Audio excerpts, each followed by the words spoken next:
बोलिए। So textbook में लिखा है sir, mercury is a metal which is the only liquid. We will come to it. Don't worry. We'll come to it. Okay. So far, if we do a recap, we have not started anything on metals and non-metals so far. We just studied this thing called elements can be studied under two heads. One is called metals and one is called non-metals. I'm just giving you a brief of how we started. And there is also something in between which is called metalloid. Okay, metalloids. Maybe this was not covered. What are metalloids? Metalloids have properties which are in between metals and non-metals. ना metal है ना non-metal है ना? भक्त प्रहलाद का कहानी किसी ने सुना है? अच्छा, प्रहलाद नहीं सुना। अच्छा, प्रहलाद डैड को जब मारा गया था ना, तो विष्णु का ऐसा रूप है, ना इंसान है ना जानवर है, नरसिम्हा बोलते हैं उसे। ये मेटलॉइड भी वैसा ही है, ठीक है। They have properties which are in between metals as well as non-metals. इसके अलावा आप ग्रेड 8 में कुछ नहीं पढ़ते हैं। अगर आपको किसी ने इसके बारे में कुछ एग्जाम्पल पूछा तो आप लिखिए examples are germanium. The entire electronic industry works on this. Germanium, silicon, arsenic. Just इतना ही आपके लिए काफी है। What are metalloids? Metalloids are those elements which have properties in between metals and non-metals. ना उनके पास ऐसे प्रॉपर्टी है कि आप बोल सकते हो वो मेटल है, ना ऐसे प्रॉपर्टी है कि हम बोल सकते हैं वो नॉन मेटल है। उनके they are midway. And what are the examples? Germanium, silicon, arsenic. ठीक है, इतना ही हमें जानना है। ठीक है, this is what we had. So still the recap going on. So this is one part that we had discussed. After that we discussed 4 properties. We did not associate these properties with any of the classes so far. Malleability, then we discussed about ductility, okay, then we discussed about electrical conductivity, okay, electrical conductivity, and we discussed about thermal conductivity. Now bacha, just look at the board and ask yourself, are you fine with, don't ask questions ahead of the chapter, are you fine with these terms? Do you understand? Malleability, beaten into or hammered into thin sheets. Ductility, drawn into thin wires. Electrical conductivity, you conduct electricity. And thermal conductivity means you conduct heat. ठीक है, अब कहानी आगे। Can I rub the board now? Okay. So the best way to study is take your scale and immediately divide your book in landscape format में कर लो, landscape format में divide कर लो, and let us divide the landscape मतलब हो ना, घुमा लो अपनी किताब को, and make 3 columns. That's the best way to study. Just make 3 columns, and this is the question that you are going to get also.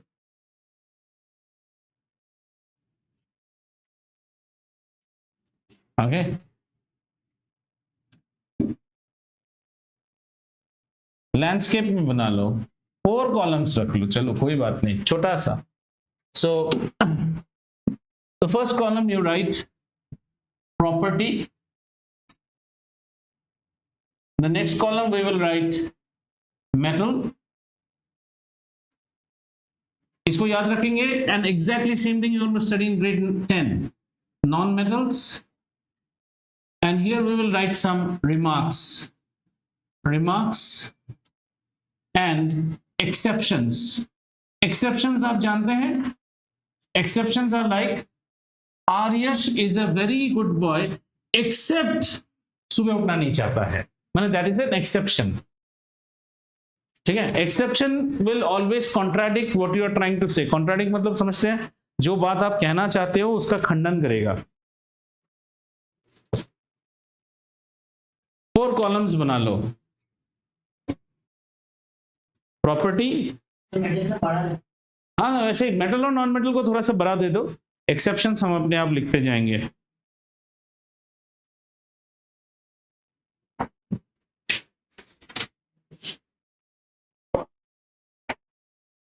हो जाए तो बोलिएगा, okay. Once you done you let me no.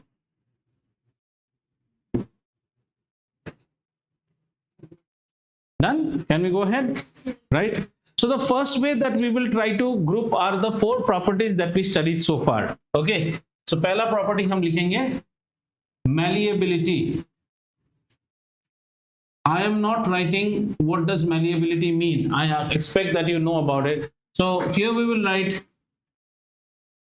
most metals are malleable. I did not write the word metals are malleable. I wrote most metals are malleable. Means there will be some exceptions also. So exceptions in case of metals will be metals like sodium, calcium are not malleable. Whether your book has it or not, आप जान के रखिए. Not malleable. In fact, if you love the periodic table, all the elements that you see on group 1 are metals. ये कोई भी malleable नहीं है. इनको मारने से sodium, calcium, then you can also write magnesium. These are metals, but they are not malleable. मतलब आप इनको मार मार के शीट नहीं बना सकते हैं. Right? Most metals are malleable. और इसमें अगर हम एग्जाम्पल की बात करें तो आ गया हमारा copper. Copper is represented by Cu, gold Au, aluminium, silver Ag, argentum, the tower that we are in, aluminum is represented by Al. ये सब बहुत अच्छे malleable है. इनफैक्ट हाँ एल्यूमिनियम malleable है ना, मैंने वहां थोड़ी लिखा है, देखो ना. ठीक है. When you answer this question, think about jewelry. Gold को पीट पीट के रिंग बनाते हैं. कॉपर को खींच के पूरा बॉटल्स बनाया जाता है पतला मार मार के. एल्यूमिनियम से तो आप क्या नहीं बना सकते, एयरक्राफ्ट की बॉडी बनती है पूरी. Silver, you know, jewellery and all can be made. Copper, you know. ठीक है. नॉन मेटल्स में क्या लिखेंगे? Non metals are not malleable, are not malleable.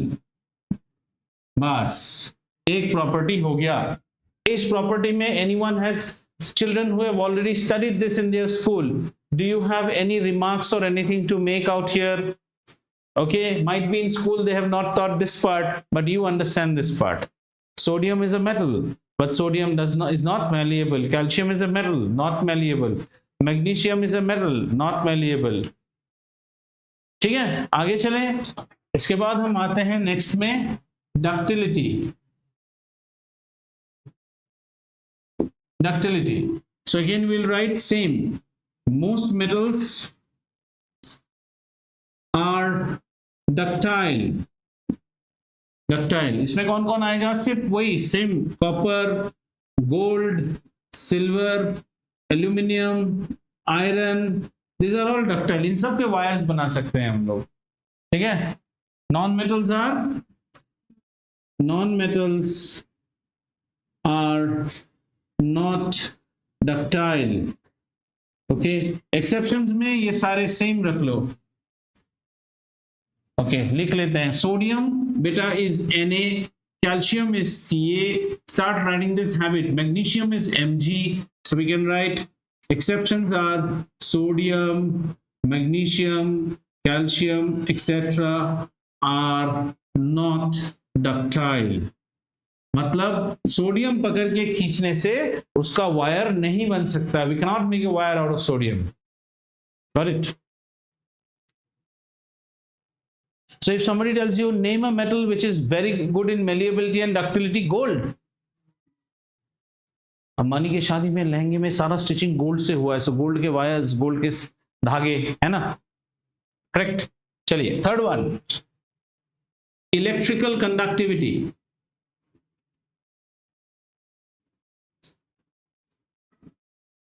Electrical conductivity. Metals यहां पे पूरा लिखेंगे. यहां मोस्ट नहीं है. देखो, metals are good conductors of electricity. All metals are good conductor of electricity. यहां पे एक लिखेंगे silver, Ag. Ag stands for silver, argentum. Silver is the best conductor of electricity. अगर कोई पूछे which is the best conductor of electricity, तो यहां पे लिखेंगे non-metals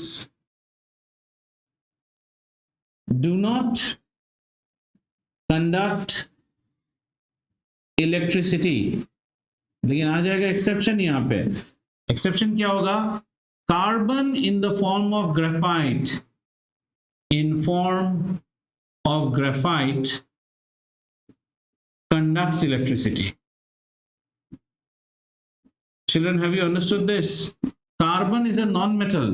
कार्बन के बहुत सारे फॉर्म होते हैं। अगर आप जानना चाहते हो, कार्बन का एक फॉर्म है ग्रेफाइट और एक है diamond.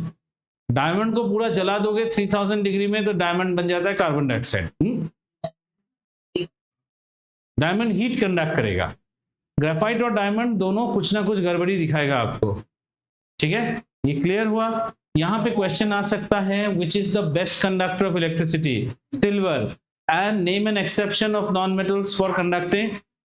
Don't say graphite. Graphite is not the element. Carbon is the element. So a good student will not write graphite. A good student should write carbon in the form of graphite. Graphite is 100% carbon. लेकिन आपको periodic table में graphite नहीं दिखता है। क्या दिखता है? Carbon. Carbon जब ग्राफाइट के रूप में आता है, प्रभु जब सरस्वती बन के आती है तो विद्या देती है, लक्ष्मी बन के आती है तो पैसा देती है। वही जब कार्बन ग्राफाइट बन के आता है तो क्या होता है? शॉक लगा लगा लगा, झटका लगेगा आपको। ठीक है,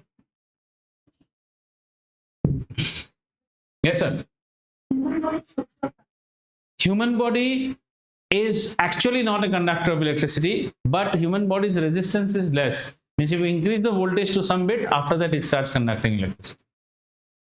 Human flesh has got a bit of resistance, but that can be broken very easily. हाँ, जल गया। तुम तभी स्वेट वेट कर रहे थे, बॉडी कंडीशन में दिखा जाएगा। कंडक्टर का मतलब होता है जब आप करंट की इंटेंसिटी को बढ़ाते हैं उस वक्त आप कंडक्ट कर जाना चाहिए। मेटल्स में थोड़ा सा करंट देने से कंडक्ट करेगा। ह्यूमन बॉडी में अराउंड 0.7 एम्पियर के आसपास आने से 1 एम्पियर तक आपकी मौत हो जाएगी। ठीक है, नेक्स्ट आइए, thermal conductivity.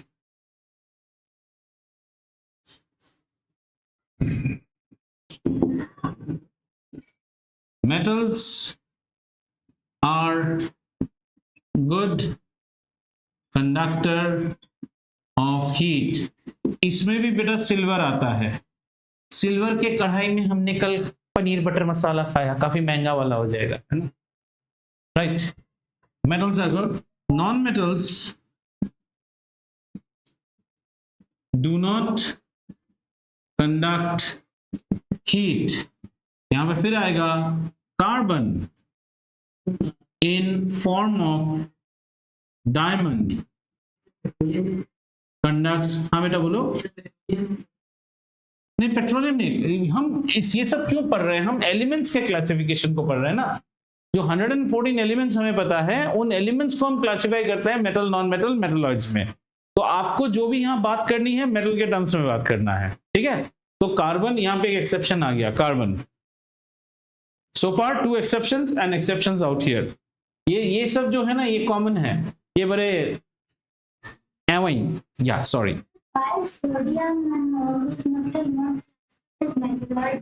No they are metals, because आप आगे क्लास में पढ़ेंगे ये लोग इलेक्ट्रॉन लूज कर देते हैं। हम पढ़ेंगे कैटायन एनायन पढ़ेंगे ना, तब ये सब आएगा। हाँ, negative positive. They show their behavior like that of metal. See, one is most of the properties that we are discussing right now, Ananya, are all physical properties. But when we look at chemical properties, they show behavior as those of metals. Reactive metals. Group 1 is highly reactive. Group 1 is highly reactive metal. Group 17 is highly reactive non-metal. देवता and असुर, इसीलिए उनके बीच में कौन आता है? Inert gas. Periodic table को fold कर दो, just think of folding the periodic table, you get group 18, on one side you will get group 1 and group 17। किसमें? यूरेनियम। यूरेनियम क्यों लिखना है यहाँ पे? Silver is a good conductor, iron लिखो, कॉपर लिखो। Metals are good conductor of electricity. Copper क्या होता है? Copper is a good conductor of electricity. Iron is a good conductor of electricity. हमें यूरेनियम लिखना है। Uranium is classifies as an example for radio activity, aluminium is a good conductor of electricity. ठीक है, इतना हो गया। ऊपर से एक एक करके मिटाते हैं, नहीं तो नीचे नहीं लिख पाएंगे। और ठीक है, ओके।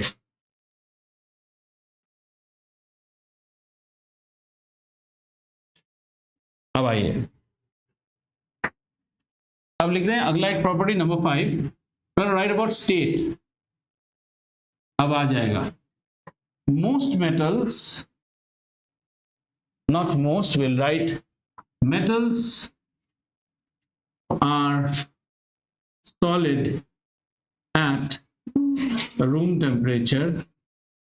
ठीक है, यहां पे भी एक एक्सेप्शन आएगा, mercury is liquid, mercury,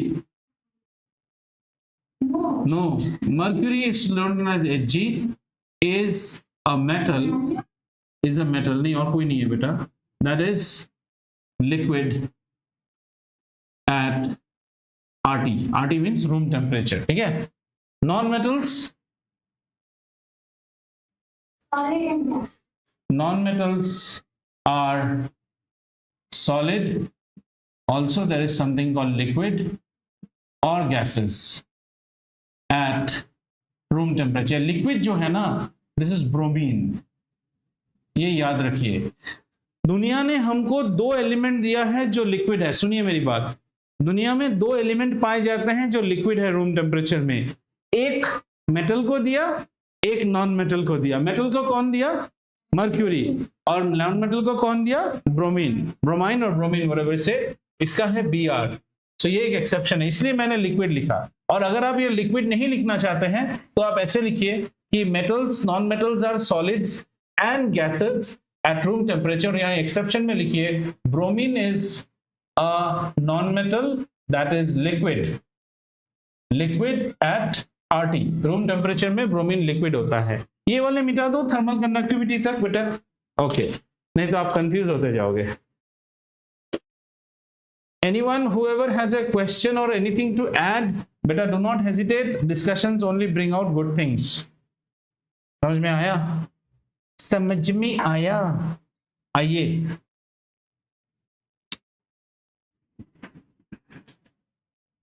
number 6, hardness की बात करेंगे। Hardness, now here we have a discussion now here, once you are done let me know, we'll have a small discussion and get clear। once you are clear, you need not ratify this chart at all, automatically things will fall in your place। Okay, we talk about two concepts called hardness and brittle। Hardness, brittle, fragile, ये तीनों में बच्चों को बहुत confusion होता है।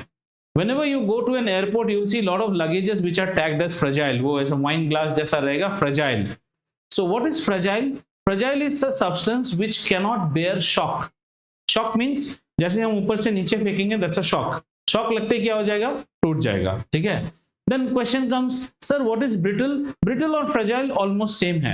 Fragile is also something that cannot bear shock। Glass is brittle, yes sir। Glass is fragile, yes sir। Is glass hard? Definitely sir। यहीं पे confusion हो जाता है, सर हार्डनेस का मतलब क्या है? हार्डनेस का मतलब ये होता है something is hard if you are not able to penetrate it। Take a compass or a needle, can you get the needle through a glass? Glass टूट जाएगा। But if you look at wood, wood is soft, wood में nails चले जाते हैं, ये बड़ा mentally हमें विश्वास नहीं होता है। Glass is very hard। You know the principle of cutting। Cutting तभी हो सकता है when a hard metal cuts a soft metal। The knife, kitchen knife cuts the potato because the potato is comparatively softer as compared to the knife। Take the same knife and try to cut the grills of your balcony, you will find the knife is getting cut। Are you getting it? That means the grill has got a texture of iron which is much more harder, but you will see a very very thin hacksaw blade। Have you seen a hacksaw blade? Frame में जो रहता है ना, खच खच खच खच लोहा काटने के लिए, उसका ब्लेड एकदम पतला होता है। हैक्सो ब्लेड से वो बालकनी ग्रिल कट हो जाएगा, लेकिन इतना मोटा चाकू से कट नहीं हो, because hacksaw blade hardness is much much more. Take a piece of glass and scratch your face, will your face get cut? Yes, because the face is softer as compared to a hard substance। ठीक है, कोई भी hard चीज, nowadays, like y'all don't do, but in our times when we used to buy fountain pens, the nibs never used to be that soft. So we were asked that in your past time, take the fountain pen and try to scratch on mirrors. Mirror is made up of glass. Mirror is very hard. Mirror fountain pen के nib को भी shape कर देगा. ठीक है, समझ में आया? आइए, सो हार्डनेस के ऊपर बात करेंगे तो हम क्या लिखेंगे? Metals are hard. तो यहां पे भी हम लिखेंगे मोस्ट वाला बात ऐड कर देंगे. Most metals are hard. तो यहाँ एक्सेप्शन क्या आ जाएगा? Again sodium, calcium, magnesium etcetera, potassium are soft metals. In fact, you can cut them with a knife also. कौन सा? मैग्नीशियम. नहीं, मैग्नीशियम उतना सॉफ्ट हार्ड नहीं है. मैग्नीशियम से आप काट नहीं सकते किसी को. हार्ड बोले तो कॉपर जैसा, मारे तो आपका टांग टूटना चाहिए. मैग्नीशियम से मारने से कुछ नहीं होगा. कौन सा? वो लेयर वाइज केमिकल. ये देखो, दो चीज यहाँ फिजिकल बात हो रही है. वो जो आप बात कर रहे हो वो केमिकल है. समथिंग में भी देखने में हल्का फुल्का, बट वो केमिकली स्ट्रॉन्ग, मींस रिएक्ट नहीं करना. मैग्नीशियम ऑक्साइड लेयर को अगर मैं जाके हैमरिंग कर दूं ना बेटा, वो टूटेगा. और उसको अगर मैं केमिकल रिएक्शन करूं कोरोशन करवाने के लिए, वो नहीं होगा. In fact if you have doubt you don't write. एक दो एग्जांपल लिखने से होता है. Sodium, calcium, potassium, these are all soft. ठीक है. अच्छा, नॉन मेटल्स में हमने नहीं लिखा. Non metals are soft except carbon in the form of diamond. Carbon in form of diamond. Diamond is the hardest substance in nature known to man. Is the hardest known substance. Diamond से अगर आपके sir पे मारा जाए तो आपका sir फट जाएगा.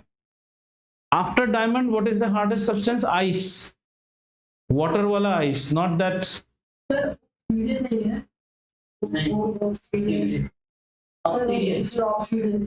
ऑब्सीडियन किस चीज के लिए?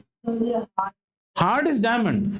Diamond is used for two purposes. One is for jewelry, another is for cutting and boring purpose. In fact, diamond is used for high grade surgeries. Diamond is used for boring holes. कांच काटने के लिए. कांच में actually diamond पहले बोलते थे, but exactly diamond नहीं रहता है. These are any. कांच को काटने के लिए क्या प्रॉपर्टी करना होगा? Anything that is harder than कांच.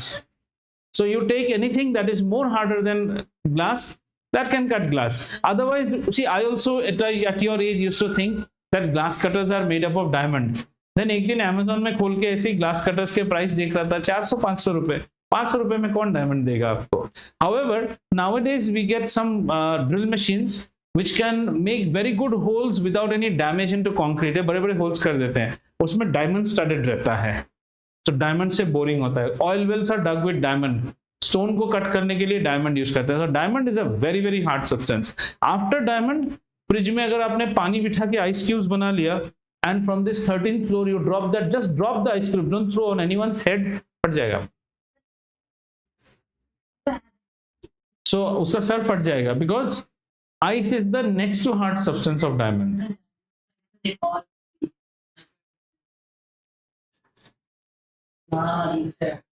आइस के ऊपर अगर आप गिरोगे ना, आपका फ्रैक्चर होगा 100% if you fall on ice. In fact Marbonite is also very hard. This floor, इस फ्लोर के ऊपर भी आप गिरने से, ऊपर से अगर आप गिरोगे आपका इंजरी हो जाएगा. ठीक है, हार्डनेस हो गया. Now number 7. Okay, number 7 we talk about something called lustre. LUSTRE, lustre. तो लस्टर में हम लिखेंगे metals. Again, most metals are lustrous. Lustrous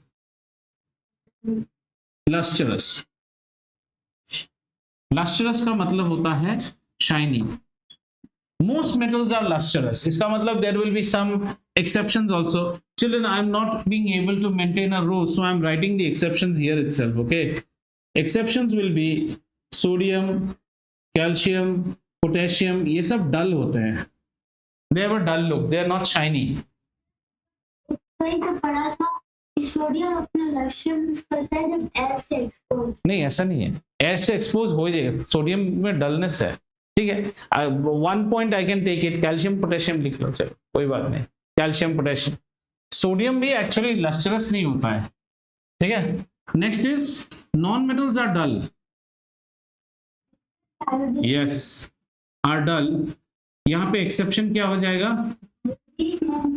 iodine and carbon in form of diamond, carbon नहीं, ग्रेफाइट नहीं है, form of diamond. Graphite dull है बेटा, आपका पेन का लीड देखो ना, your pen lead is actually graphite, कभी कभी लश्यर आता है, but that can not be taken as that much, वैसा लस्टर तो सोडियम भी दिखाता है, ठीक है। Graphite is rather slippery, uses में हम देखेंगे, graphite is used for two purposes, one is it's a good lubricant, graphite also absorbs good amount of heat, graphite is also a conductor of heat, but आपके level में नहीं पड़ता है, आपके level में इसको lustre.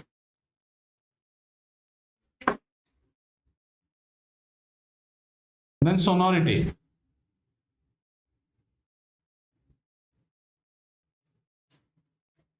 Sonority or sonorous. Sonorous means making noise when struck with another metal. So here also we'll write most metals are sonorous. Metals are hard. Hard metals में क्या क्या लिखे बेटा, tungsten. Sorry, tungsten बोल रहा हूँ, titanium. Titanium is a very hard metal. Titanium, vanadium, then chromium. Do you know the logos of car? The logos of car are all chrome plated. Chromium से plate रहता है. Any logo जो आप देखते हैं ना, Honda, Toyota, Hyundai, ये all this Audi and all this, they are all chrome. उसमें ब्रांड बहुत खर्चा करता है। ब्रांड का ये मानना होता है पूरी गाड़ी भी अगर डल रहे ना, the logo should always shine, and the logo is made up of all this hard and shiny material, chromium. Then all this Jaguar and Kohler taps that we see in hotels and other places are all chrome plated. Sonority, most metals are sonorous except again you can write sodium, potassium, calcium, these are not sonorous, and metals are non-sonorous. Metals are non-sonorous. What do you mean by sonorous? Sonority is the phenomenon due to which a metal makes a sound when it is struck by another hard object. Most metals are sonorous. What is the problem? Non-metal लिख लो ना, non-metals are non-sonorous. There is one more property you can study, that is called tensile strength. Tensile strength. What is tensile strength? Tensile strength means who has long hair here, जैसे अपर्णा है, अपर्णा को उसके बाल पकड़ के ऐसे खड़ा कर दो, ठीक है ना, अगर अभी भी वो लटक रही है, इसका मतलब her hair has got good tensile strength. Tensile strength is the ability by which you can bear a load, नीचे load जो सा. So if you see cranes which lift up trucks and other things, the cranes have got ropes which are made up of iron, metal के ropes होते हैं. So metals have a very good amount of tensile strength. आपके cycle का cable देखो, metal से बना हुआ रहता है. Metals की tensile strengths are. Then suspended bridges which you see, suspended bridges. If you see your Durgam Cheruvu type of bridge, it's a suspended bridge, cable bridge. हाँ, so cable में सारे metals से होते हैं. So इसमें tensile strength में हम लिखेंगे metals have, again, metals have excellent tensile strength. मतलब टेंसाइल मतलब टेंशन वर्ड से आता है, आप उसको टेंशन दो फिर भी कुछ नहीं होता है. Tensile strength. Again we will write except, वही वाले पूरा खानदान का नाम डुबा दिया ये लोग, सोडियम, पोटेशियम, कैल्शियम एक्सेट्रा, इनके पास कोई टेंसाइल स्ट्रेंथ नहीं है. नॉन मेटल्स हैव लेस और nil tensile strength. But do you know there is a substance, rather it is artificially manufactured, nylon के जो ropes होते हैं ना, they are much more stronger than iron ropes और equivalent. nylon का tensile strength बहुत है. उसमें फायदा क्या होता है, एक चैप्टर था पहले आपका निकाल दिया, synthetic fibers and fabrics, ठीक है ना, अभी वो हटा दिया है, वो है. तो इसमें कैसा रहता है, नायलन इज समथिंग लाइक, अगर आप नायलन के रोप लोगे, फायदा क्या है, नंबर वन, नायलन में कोई कोरोशन नहीं है, Nylon is lightweight, nylon is cheap, and strength is as good, not as good. Sometimes it is better. अच्छा, आपने नया ड्रेस खरीदा होगा. Do you see there is a tag, sometimes a plastic tag which is hanging? That tag, no matter आप ऐसे फाड़ने की कोशिश करोगे ना, हाथ कट जाएगा लेकिन वो फटेगा नहीं. उसका टेंसाइल स्ट्रेंथ देखो कितना अच्छा है. और इसे जस्ट पतला वाला टैग समझते हो ना.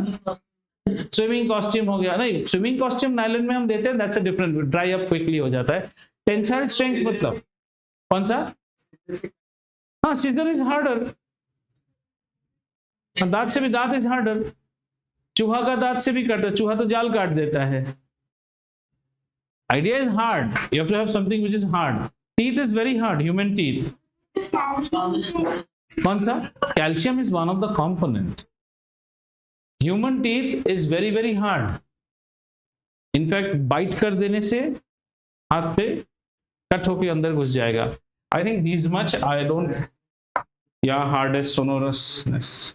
Sonority or you can write this word as sonorousness. I'm finding sonorousness. Okay, so this is we have done. Metals are used for making bridges and all. Bus. So please expect one question, that there are two types of questions schools may ask you. The easy question is write 4 properties that distinguish metal and non-metal. तब आप हमेशा वो parent 4 को पहले लिखना. कौन सा? Malleability, ductility, electrical, thermal. Another question maybe, which people like me will ask, will not give you this question. Will say that distinguish between copper and carbon as metal and non-metal based on 4 properties. अब आप लिखना, copper is malleable, carbon is not malleable. Copper is ductile, carbon is not ductile. अब electrical conductivity मत लिख देना. अब लिखना copper is sonorous, carbon is non sonorous. Copper has lustre मत लिख देना क्योंकि वो आ जाएगा. कॉपर इज हार्ड, हार्ड भी मत लिखना. टेंसाइल स्ट्रेंथ लिख देना. Copper has huge tensile strength, carbon does not have. क्योंकि जब लेकिन आपको कार्बन के साथ नहीं देगा, they will give you something like oxygen, or they'll give you नहीं copper, sodium it will give 2 metal, 1 metal, 1 non-metal they'll give you. Like in the book they have given you copper and sulfur. So how to distinguish? Copper is malleable, sulfur is non-malleable. Copper ductile, sulfur non-ductile. Copper electrical conductor, sulfur is a bad conductor. Copper good conductor of heat, sulfur is bad. Copper is hard, sulfur is soft. Copper has luster, sulfur does not have luster. Copper has high tensile strength, sulfur does not have. ऐसे करके आप लिख सकते हैं. ठीक है? Understanding? तो ये हो गया हमारे फिजिकल प्रॉपर्टीज. अब आते हैं chemical properties. Ready? Can I rub? Okay. Any questions here? Or any valuable input? Sense, nonsense? Acha, nothing. Good.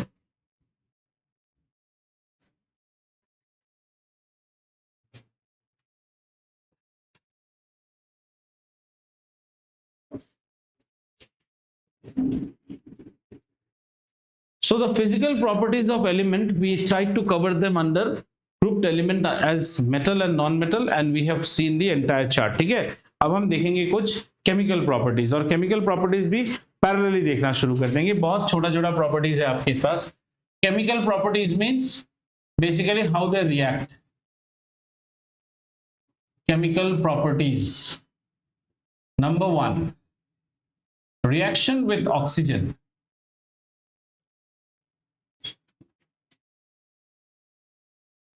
This is the only one that you should understand properly.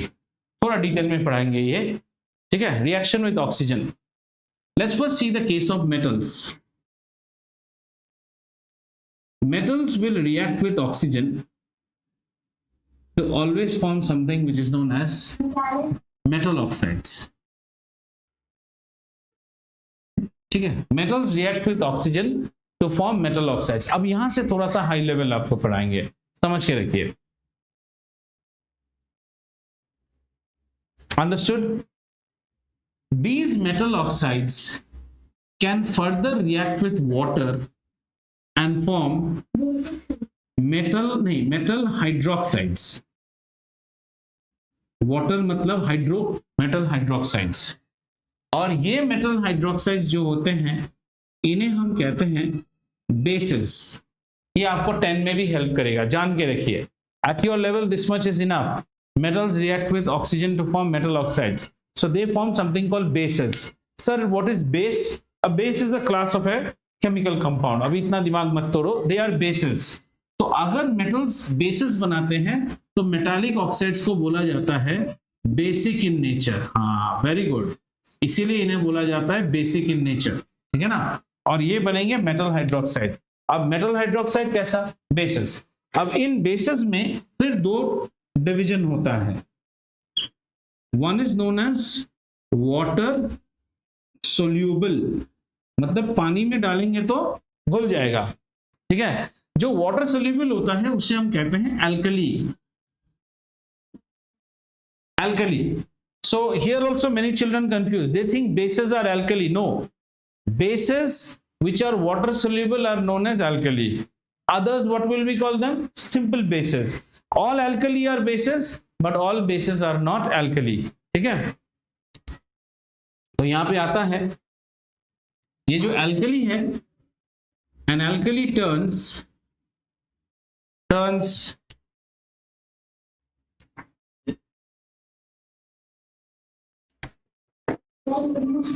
yes, an alkali turns red litmus to blue. ठीक है, इसको हम कैसे याद रखते थे? Alkali, है ना। हमारे टेक्निक देखो याद करने का, एल्कली, कली, कली से हम लोग सोचते थे काली, हिंदी में काली। काली मीन्स व्हाट? इंक। इंक हमेशा क्या कलर होता है बेटा? ब्लू। तो हम लिखते थे ऐसे, पोएम बनाते थे, एल्कली बनाए काली, मतलब एल्कली हमेशा ब्लू बनाएगा। क्लास 10 में क्वेश्चन आता है, कौन क्या, people get confused, so this is one way to remember, alkali बनाए काली। काली क्या होता है? ब्लू होता है जनरली। ठीक है, चलो जानने के लिए, ठीक है। एसिड, रेड लिटमस को blue, if you have a red litmus paper, turn blue. या yes, this time.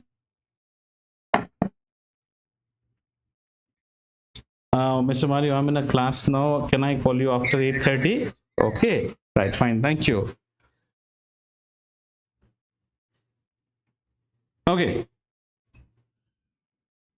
Is this clear? So, metallic oxides are always known as basic oxides. इन्हें हम दूसरा नाम क्या देते हैं बेटा?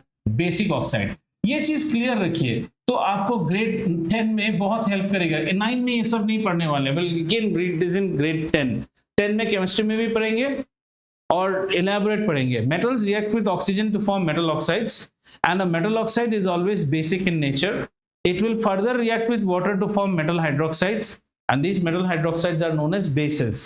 If the base is water soluble, then it is known as an alkali. जैसे वो बेसिस के साथ कैसे रिएक्ट? बेसिस के साथ कैसे रिएक्ट करते हैं, मतलब समझा नहीं? मैंने एक बार पढ़ा था कि मेटल बेसिस से भी मेटल्स बेसिस से रिएक्ट करते हैं। Reaction of metals with acids and bases, हाँ बेसिक सॉल्यूशन है।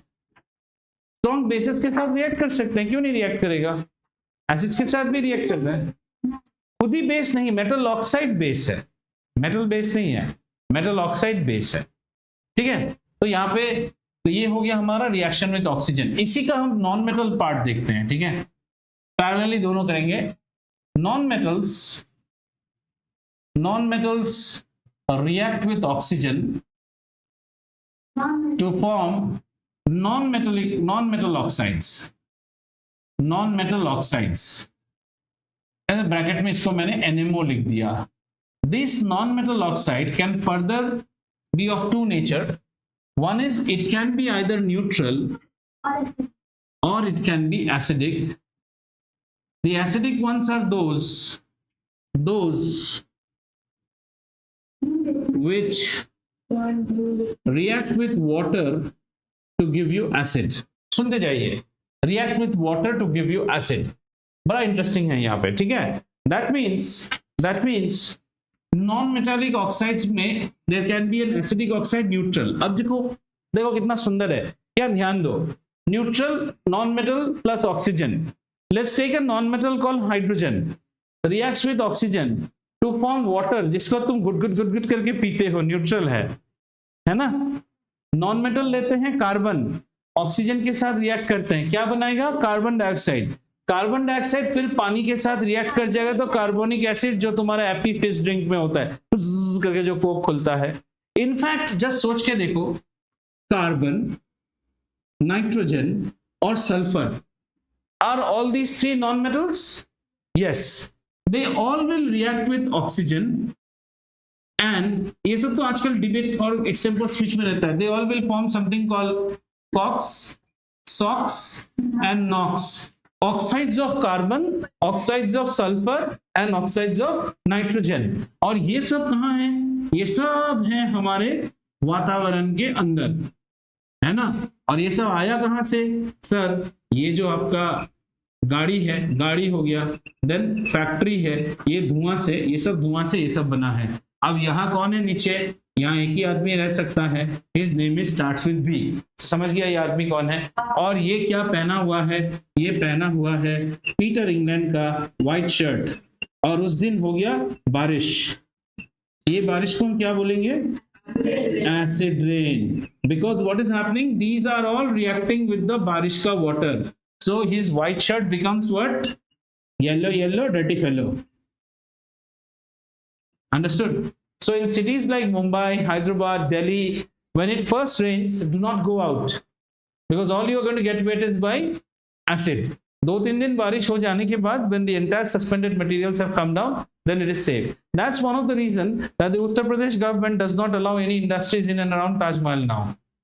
Earlier we had a lot of limestone. Yeah. In fact, Taj Mahal is a no-fly zone. Do you know that? No aircraft can fly over Taj Mahal by releasing oxides of carbon. Yeah, there's no sort of vehicles and all are allowed. Okay. हाँ, सब buggies दे जाएगा आपको। So all electric vehicles. So one of the reason is because the limestone present out there, जो हमारा marble stone है, वो marble stone के साथ रिएक्शन हो जाता है। So that is one of the reasons. So ये पार्ट आपके सिलेबस में नहीं है, लेकिन आप पढ़ोगे तो आपको इंटरेस्टिंग रहेगा। Non metal reacts with oxygen. तो ये जो हमारा ये जो एसिड्स है, द वंस व्हिच आर इस बनाने के बाद, those which react with water are acidic, and acid turns, acid मतलब खतरा, acid turns blue litmus into red। बस आपने अपने सिलेबस से बहुत ज्यादा जान लिया बेटा, इतना जानने से कुछ नहीं। So is this funda clear? Metals react with oxygen to form metal oxides. A metal oxide is known as a basic oxide because that oxide, when it reacts with water, forms a metal hydroxide, which is a base. If the base is further water soluble, it will be known as alkali, and alkali banaye kali, so the alkali is going to make the red litmus turn blue. And if you look at acids, then it's all about non-metals. Non-metals react with oxygen. Non-metals react with oxygen to form non-metal oxides. A non-metal oxide can either be a neutral oxide or an acidic oxide. Example of neutral oxide is something that we drink every day, water, and the others are acidic oxide. Means those oxides, when they react with water, form acids. The best examples are carbon, nitrogen and sulfur. So all the oxides of carbon, nitrogen and oxide, X means it can be anything, CO2, CO, carbon monoxide, carbon dioxide, nitrogen trioxide, nitrogen dioxide. All the oxides of carbon, nitrogen and sulfur are all acidic oxides. So when they are suspended in the atmosphere and after that it rains, then one of the very sweet little guy wearing a white t-shirt comes back home wearing a yellow t-shirt. Sulfurous and sulfuric is on the oxygen count. Sulfuric is H2SO4, sulfurous is H2SO3. वो अभी आप नहीं समझ पाओगे, आपको balance और combining capacity नहीं पता है। अब के लिए इतना ही समझ के रखो, दो अलग एसिड है। 9 में भी नहीं, वो 11 में आप समझ पाओगे। इज दिस मच क्लियर बच्चा? ठीक है, रिएक्शन विद ऑक्सीजन। ओके, चलो। So some of the reactions with oxygen, magnesium, एक और रिएक्शन आपको ग्रेड 10 में भी आता है, मैग्नीशियम रिबन मिलता है हमें लैब में। तो magnesium when it burns in oxygen produces a brilliant white light. वाह, brilliant, dazzling or brilliant. In fact in Diwali when you are using pencil जो जलाते हो ना, या फिर वो जो रस्सी जलाते हो, दैट इज मैग्नीशियम। उसका फ्लेम देखा है, एकदम ब्रिलियंट व्हाइट फ्लेम है, ब्रिलियंट व्हाइट। और ब्रिलियंट व्हाइट के साथ कैसा रहता है, extreme amount of heat is produced. अब इसके पीछे भी हमारा एक रिसर्च करके हम हमारा colours are added by different type of metals are added. अब मैग्नीशियम का केस सुन लो, हमने जब ये ग्रेड 8 में पढ़ा था ना कि magnesium produces a dazzling white light and produces lot of heat, तो उसमें हमने क्या खुराफाती की। तब वो गड़बड़ी करोगे तो सीखोगे। हाँ, मैग्नीशियम ऑक्साइड, तो सुनो, तो even in sparkles you know ना, अगर दिस स्पार्कल्स जो दिवाली में यूज करते हैं, अब स्पार्कल्स दो तरह के आते हैं, एक होता है शॉर्ट, एक होता है लॉन्ग। लॉन्ग वाले कॉस्टली होते थे, तो हमें बचपन में शॉर्ट मिलता था। शॉर्ट में भी दो आता है, one comes very soft, one comes खुरदरा। The soft one catches fire easily, the rough one catches fire after some time, so we were having the soft one। तो सुनो अभी क्या हुआ, मेरे साइकिल के मडगार्ड में थोड़ा सा क्रैक आ गया था, तो I thought that I will be able to weld that part, और मैं ये समझा मैग्नीशियम में इतना हीट होता है कि मैग्नीशियम मेल्ट्स इट। अब देखो पागलपन क्या किया। तो दिवाली होने के बाद जनरली बचा हुआ रहता है ना, so I took 7, 8, 9, 10 agarbattis together, but they were shorthand ones। My idea was good, execution was wrong। सबको एक साथ आग लगाया, immense amount of heat आया, and I thought with that I'll be able to weld that part of the cycle। By that time so much of heat was produced that it almost burnt my hand। So what do you do next? करके फेंक देना, एक तो हाथ जला और फिर इसके बाद टॉनिक अलग से। But how very dangerous things we performed, but it made us think। But later on you will find, we will read about one reaction called aluminothermite reaction। You know, when railway tracks crack up, you can't take the railway tracks to the workshop and weld it। That welding is known as in situ welding, means वहीं पे welding हो जाएगा। So what idea I was using for my cycle is exactly used, little bit more advanced। Idea गलत नहीं था, लेकिन execution गलत था। रेलवे ट्रैक में एक रिएक्शन होता है जिसे हम कहते हैं एल्यूमिनोथर्माइट रिएक्शन। इतना रिएक्शन का हीट होता है कि ट्रैक जो है ना, वो तभी का तभी मेल्ट हो जाता है, वो छोटे से जगह पे। नहीं, एक्सपेंशन कंट्रैक्शन की बात पहले सुनो ना, आप पहले से ही आप लोग आइडिया देते हैं, तो you have no idea about what I am going to speak. So first listen what is saying.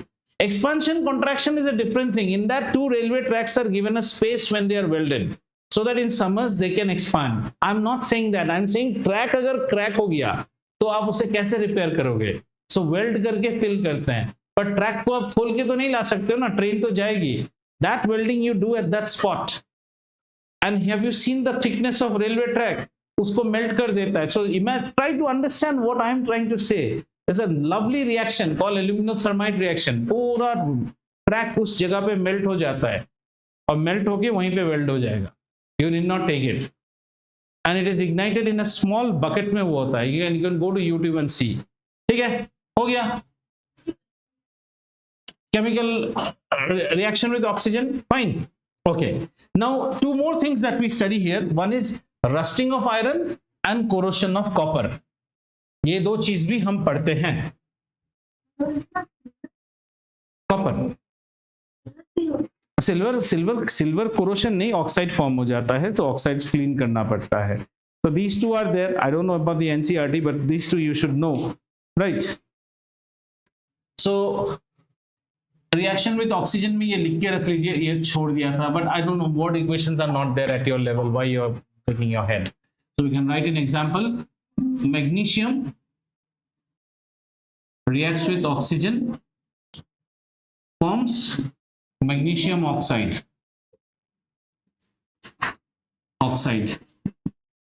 Okay। sodium also। sodium is highly reactive। sodium को ऑक्सीजन से रखते vigorous reaction होगा। केरोसिन के नीचे रखते हैं। magnesium and oxygen। so again magnesium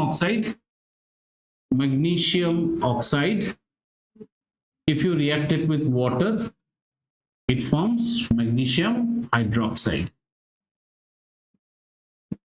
Achha, do you know magnesium hydroxide? Magnesium hydroxide is actually water soluble partially, it's alkali। magnesium hydroxide लोग पीते हैं। This is known as milk of magnesia। People who suffer from constipation, जिसका bowel movement clean नहीं होता है, वो लोग ये पीते हैं। मिल्क ऑफ मैग्नीशिया पिला देने से, इसलिए लोग कहते हैं naughty children are often compared as milk of magnesia. Milk of magnesia is just like a milk. These medicines are available in the name of Cremophene, Dufolac, ऐसे medicines मिलते हैं. Laxative है. रात को खाने के बाद 2 कप पी दिया ना, by 4 o'clock you will get your alarm to go to the washroom. पेट एकदम क्लीन हो जाएगा. People who have constipation, जिनके bowel movements clear नहीं होते, they will start having pain.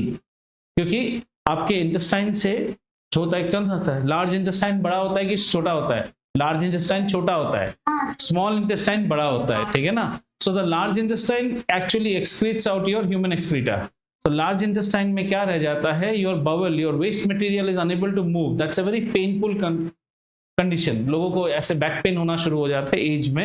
और magnesium hydroxide. And this medicine will show no effect.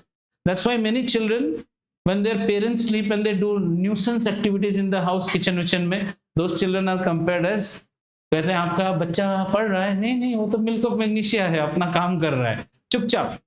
Max and Ruby देखा है? Max is milk of magnesia, nothing saying by the mouth, चुपचाप बदमाशी कर रहा है. राइट, चलिए हो गया क्या? How much is the time? Okay, we have 5 minutes, we can cover rusting of iron तक कवर कर लेते हैं. Okay, so rusting of iron. Can you tell me to rust what are the conditions necessary in order to? सब गलत. सबसे पहले object होना पड़ेगा, आयरन ऑब्जेक्ट. रस्ट कौन होगा? यही तो होगा ना, थंबनेल. और क्या होना चाहिए आपके पास? सबसे पहले होना चाहिए मॉइस्चर. मॉइस्चर क्या होता है बेटा? मॉइस्चर होता है वाटर और ऑक्सीजन. अच्छा, वाटर ऐसे लिखते हैं, वाटर एंड ऑक्सीजन. ये दोनों कौन सप्लाई कर देता है? एयर सप्लाई कर देता है. If the air is moist. और एयर मॉइस्ट कहाँ होता है बेटा? जहां ह्यूमिडिटी बहुत हाई होता है. ह्यूमिडिटी हाई कहाँ होता है? Sea shore. Like when we used to stay in Vizag, Vizag cars are never second hand. Vizag की गाड़ी कोई खरीदता नहीं है. वाइजैग, कोस्टल मुंबई की सेकेंड हैंड गाड़ी people usually don't buy because उन गाड़ियों में कोरोशन बहुत हाई है. आप अपने टीवी के पीछे देखिए, स्लॉट्स रहता है ना, स्टील के सॉकेट्स रहते हैं. In Vizag if you go to anybody's house and you turn the TV, you will only see brown sockets. In fact, when we used to stay in Vizag, we used to see what you call the dish antennas. So every dish antenna is grey in color except Sun TV and Reliance, I think they are red in color. Vizag, all the dish antennas are maroon in color. सारे के सारे rust हो जाते हैं. घर की चिटकिनियां जो हैं वो भी रस्ट हो जाता है. तो रस्ट होने के लिए आपको क्या चाहिए? वाटर चाहिए और ऑक्सीजन चाहिए. तो आइए रस्टिंग का इक्वेशन लिख लेते हैं. So the equation of rusting will be iron reacts with water plus oxygen. Together it is known as moisture, and it will give you what? Rust. Rust is iron 2,3 oxide, Fe3O4. यहाँ पे देगा Fe2O3, Fe3O4 भी होता है. So actual reaction of rust is iron first reacts with oxygen to form FeO and Fe2O3. तो दोनों react करके Fe3O4 बनते हैं, iron 3,4 oxide. That is known as rust. So what is rust? Rust is the brownish color of coating that you find on metals. And metal means typically of iron. Remember that. Rusting is one of the biggest cost to any nation. Eiffel Tower को हर साल कितना खर्चा करना पड़ता है in terms of paint just to protect it from rusting. Rusting होता ही है, iron है उसमें. Fe3O4 is not required at your grade level.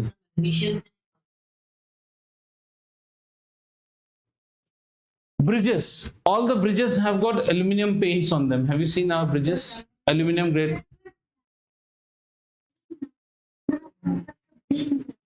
Copper green करेगा बेटा. मैं आयरन की बात कर रहा हूं. Iron will always give you rust. Rusting and corrosion. See, it is not that any metal is made only of iron. End of the day, the metal will be made of all these statues and bridges that you see. उसमें alloy grades use होते हैं. Means 2 or more metals are mixed. Iron अपना rust होगा, कोई दूसरा metal अपना corrosion होगा. End of the day these are all studied under the broad head called corrosion. Corrosion means degradation in the quality of the metal. Steel भी alloy है, steel भी rust होते रहता है. So rusting is a major cost for any nation. A lot of cost has to be incurred to protect it. Now how do you protect rust? Rust को protect करने के लिए आप इन दोनों में किसी को भी कट कर दीजिए. नहीं, पहले इन दोनों में किसी को भी कट करो, पहले सीखो कैसे कट करेंगे.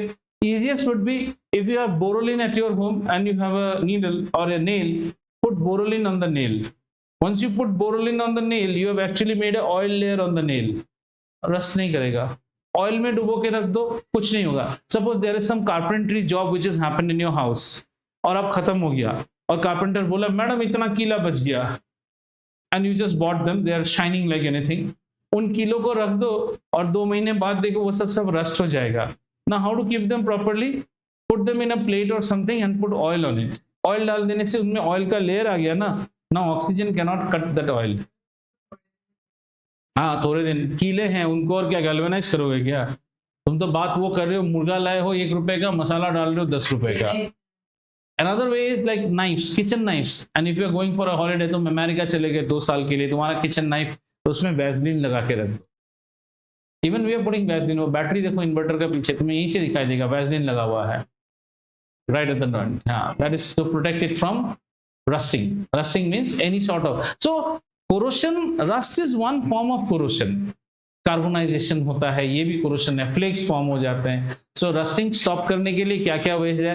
Galvanisation is one way. Painting cheaper ways में हम बोलेंगे applying grease. Number 1, applying layer of grease, Vaseline. Then what are the other ways? Painting. हमारे बालकनी के ग्रिल को हम हर साल पेंट करते हैं. क्यों पेंट करते हैं? ताकि वो रस्ट ना हो. Then comes how to do it? Electroplating करते हैं. एलॉय नहीं है, एलॉय दूसरा चीज है. I'm saying an iron article. The iron article can be either, then you can electroplate it. इसके ऊपर कुछ ऐसा मेटल चढ़ा दो जो कम रस्ट हो, जो रिएक्ट ना हो, less reactive. And another way would be galvanization.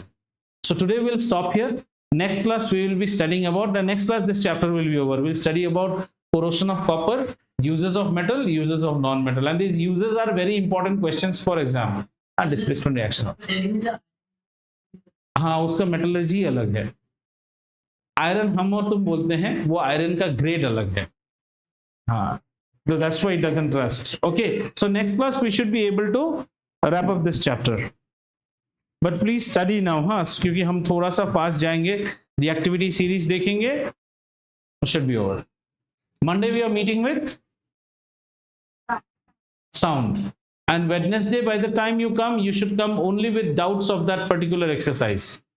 Please, I need your cooperation. Otherwise, we'll not be able to finish. Righto? Chaliye.